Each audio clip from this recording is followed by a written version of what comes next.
ومن غير ما يبوس ايد والده. محدش فينا يقدر ينكر الناس اللي ربوه.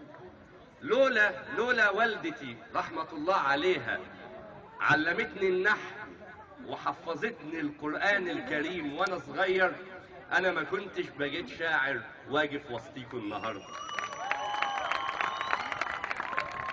الموضوع مش زعاج ولا بنهمل ولا بنهمش دور الكبار.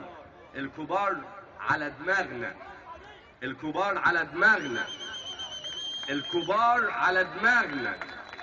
لكن نظام حسني مبارك كان داخل في بيوتنا وفي المدارس وفي اوض نومنا، ما كانش مخلي كبار، ما كانش مكبر حد. يا ريته كان مكبر حد. حسني مبارك مش ابويا كامل عباس الجخ اللي سهر وعالجني وانا صغير، راح بيا المستشفى، وقف معايا، حماني من العيال اللي كانت بتتخانق معايا وانا صغير. ده يبقى ابويا. لكن اللي يسيبني اتحرك في القطر، واللي يسيبني اغرق في العبارة، واللي ياخد فلوسي عشان يسكر بيها، ما يبقاش ابويا. في فرق. يا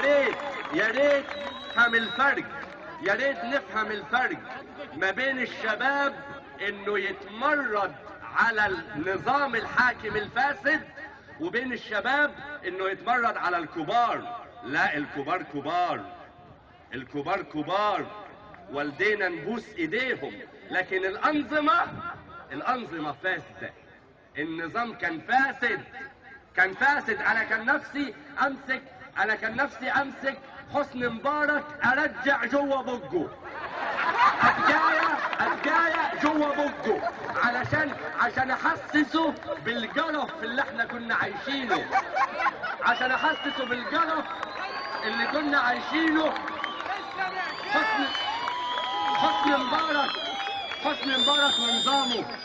حسني مبارك ونظامه خلاني اقف اقول في قصيدة حبيبتي ماتت. خلاني اقف اقول في قصيدة من القصايد حبيبتي ماتت. خلاني اقف اقول كرامتنا متهانة واللقمة بإهانة، بتخلفينا ليه لما انت كرهانة. حسني مبارك خلاني اقول ده. انا نفسي ارجع جوه بقه.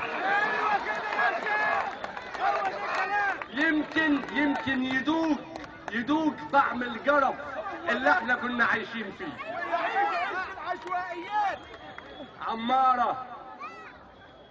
عمارة ومن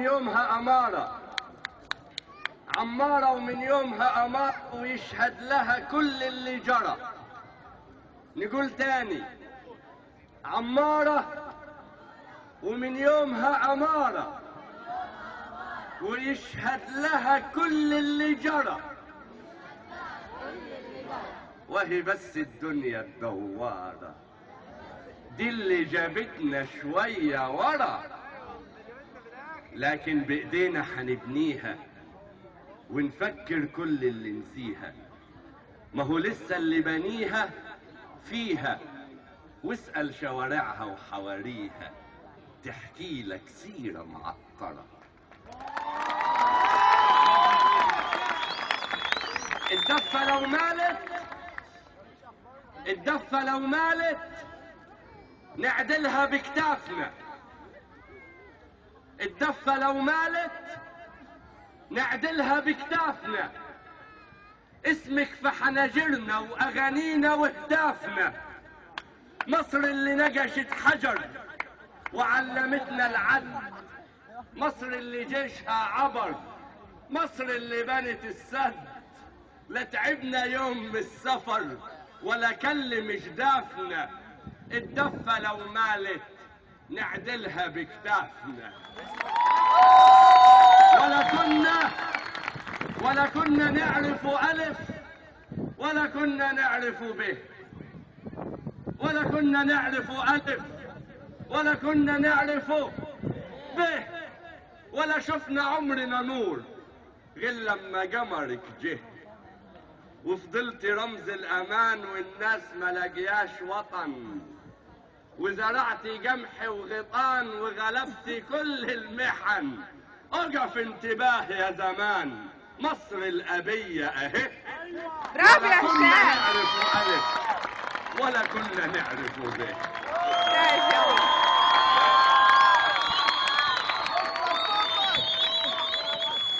أنا فخور بيكم، أنا فخور. لا سيبك من التأشيرة دلوقتي، التأشيرة جلبت علينا اللجنة. كنا كويسين.